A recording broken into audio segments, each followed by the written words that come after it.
Opa, soy Jon Echeandía, de la cervecería Echeandía de Orduliz.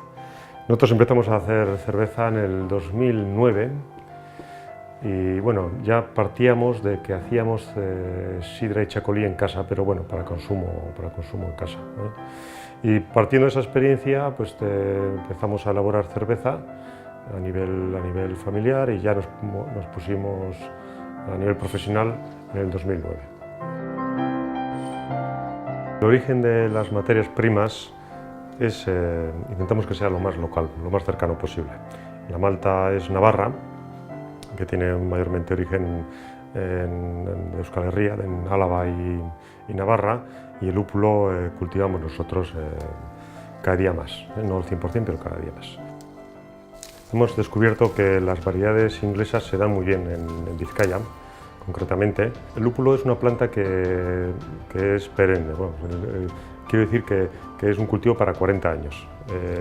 Los primeros años no da y a partir del cuarto año empieza a producir. Se desarrolla en primavera y es la cosecha en septiembre.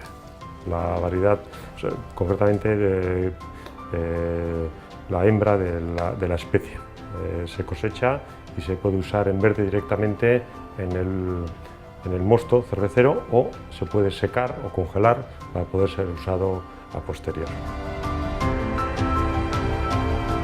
El proceso de elaboración de cerveza se inicia con la molienda de la malta.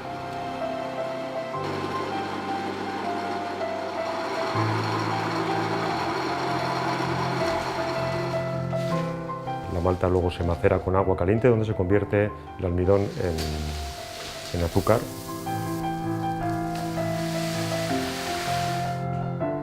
Y después el mosto resultante de esa mezcla es lupulizado o es hervido con el lúpulo.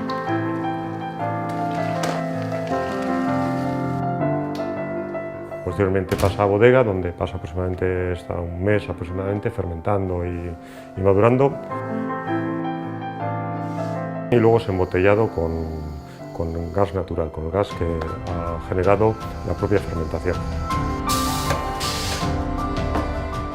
Como tenemos una venta directa importante, trabajamos en lotes pequeños, elaborando muy diferentes tipos de cerveza, y sobre todo trabajamos con las cervezas de temporada. En verano hacemos unas cervezas más ligeras para el verano, para el invierno son unas cervezas más fuertes, con más alcohol, más densas, y luego están los clásicos, la rubia, la tostada y la negra, que esas siempre tienen que estar en el catálogo.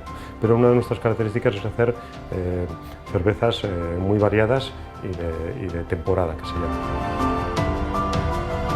Respecto a la forma de comercializar el producto, nosotros trabajamos mucho el canal corto, que es la venta directa al consumidor final. Mucho aquí en la fábrica, en eventos que organizamos nosotros mismos fuera y dentro de la fábrica, como en los que participamos, en las ferias y por supuesto en BBK Asoka.